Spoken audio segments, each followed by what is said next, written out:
Bills Humaira کو لے کر عدالت پہنچ گئی تھی۔ سپریم کورٹ کے جج نے حمیرہ کو دیکھا تو پورا نام پریشانی سے بولا۔ حمیرہ ابھی بھی یہی کہہ کر رہی تھی کہ اس نے یہ جرم کیا ہے۔ جج نے حمیرہ کا میڈیکل کرانے کی تجویز پیش کی تھی۔ اس نے کہا کہ حمیرہ کے میڈیکل کی رپورٹس مجھے چاہیے۔ عدالت اگلی تاریخ تک ملتوی ہو چکی تھی۔ میں حمیرہ کو لے کر واپس تھانے آ گئی۔ اس کا میڈیکل کروانے کی تیاری کرنے لگے۔ میں نے حمیرہ سے پوچھا، آخر ایسا کیا ہو سکتا ہے جج کو تمہارا میڈیکل کروانے کی ضرورت پڑ گئی ہے؟ تب حمیرہ بولی، مجھے معلوم نہیں، میں نہ ہی اپنا میڈیکل کروانا چاہتی ہوں اور نہ ہی یہ چاہتی تھی کہ میری سزا کوئی معافی کے لیے اپیل وائرل کی جائے۔ میں مرنا چاہتی ہوں، مجھے جینا اچھا نہیں لگتا۔ بولی، تم زندگی سے اس قدر مایوس کیوں ہو چکی ہو؟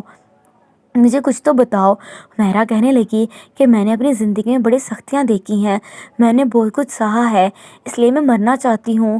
میں نے کہا کہ ہمارے تھانے میں کئی ایسے کیسز آتے ہیں جس میں قاتل بھی اپنی سزا معافی کے لیے تڑپ رہا ہوتا ہے، وہ چاہتا ہے کہ اسے معافی مل جائے، اسے ایک موقع دے دیا جائے، پھر تم کیوں نہیں چاہتی؟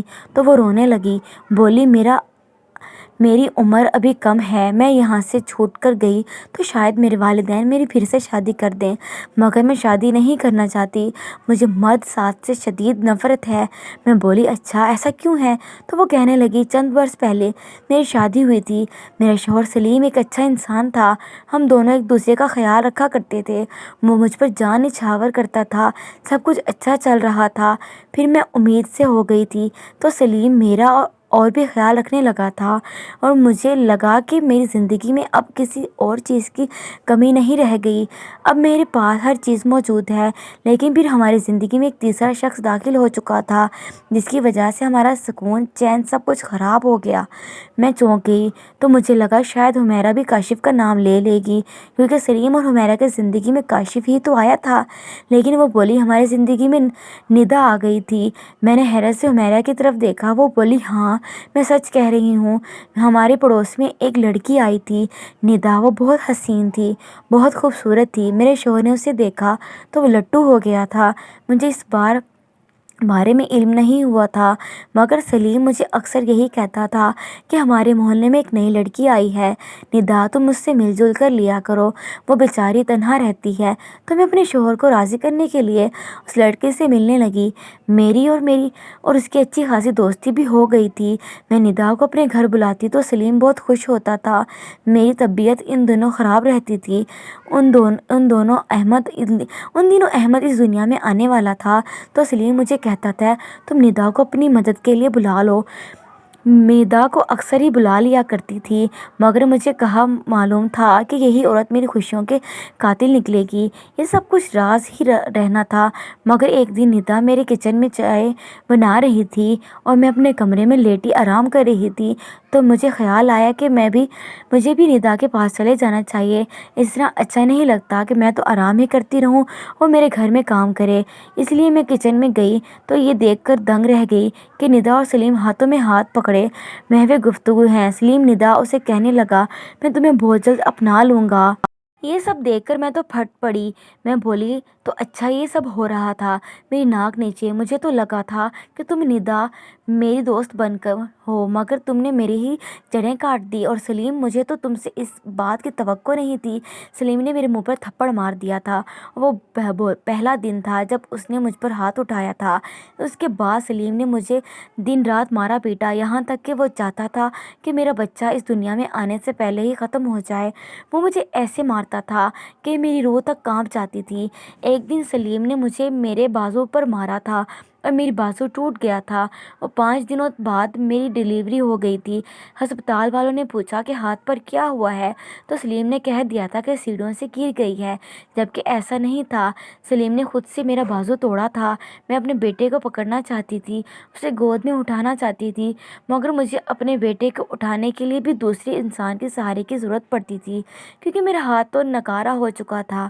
ابھی کچھ عرصے اس کو ٹھیک ہونے میں لگنا تھا، میں احمد کو اٹھاتی، اسے پیار کرتی، میرا دل خوش ہو جانا چاہتا تھا، مگر بازو کی وجہ سے میں یہ خوشی بھی چھین گئی تھی۔ سلیم صبح شام اسے یہ کہتا تھا تو مجھے دوسری شادی کی اجازت دے دو، مگر میں اسے اجازت نہیں دیتی تھی، کیونکہ مجھے علم تھا کہ اگر میرے شوہر نے دوسری شادی کر لی تو میرا ہنستا بستا گھر خراب ہو جائے گا۔ وہ تو اب بھی میرا دشمن بنا ہوا ہے، اگر دوسری بیوی لے آیا تو میرے ساتھ کیا سلوک کرے گا۔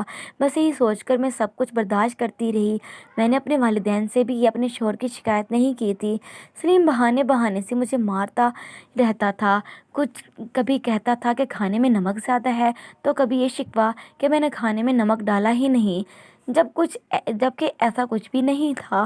مجھے اپنے احمد سے بہت محبت تھی، بس مجھے یہی لگتا تھا کہ وہ میری خوشیوں کا سہارا ہے، وہ میری زندگی ہے۔ سلیم آج کل بڑے غصے میں رہنے لگا تھا، وہ ہر وقت مجھے مارنے کو دوڑتا تھا۔ ایک دن سلیم میرے پاس آیا اور کہنے لگا، حمیرہ تم میرے دل سے اتر گئی ہو، میں تمہیں اپنی نظروں کے سامنے دیکھنا نہیں چاہتا، مگر تمہیں فقط احمد کی وجہ سے برداشت کر رہا ہوں، کیونکہ وہ تمہارے ساتھ وہ بہت اٹیچ ہے، مگر عنقریب یہ وجہ بھی ختم ہو جائے گی تو پھر میں تمہیں چھوڑ دوں گا۔ میرے دل میں یہ خیال آیا، کیا پتہ سلیم احمد کو مجھ سے چھین لے اور مجھے گھر سے نکال دے۔ یہ سوچ کر میری روح تک کانپ گئی تھی۔ میں اپنے بیٹے کو کسی صورت بھی گنوانا نہیں چاہتی تھی۔ جب سے مجھے میرے شوہر نے دھمکی دی تھی، میں سارا دن اپنے بیٹے کو چومتی رہتی تھی، یہ سوچ سوچ کر روتی رہتی تھی کہ اگر سلیم نے مجھے اس سے احمد کو چھین لیا تو میں کیا کروں گی، اس کے بغیر تو میں سانس بھی نہیں لے سکتی، میں مر جاؤں گی۔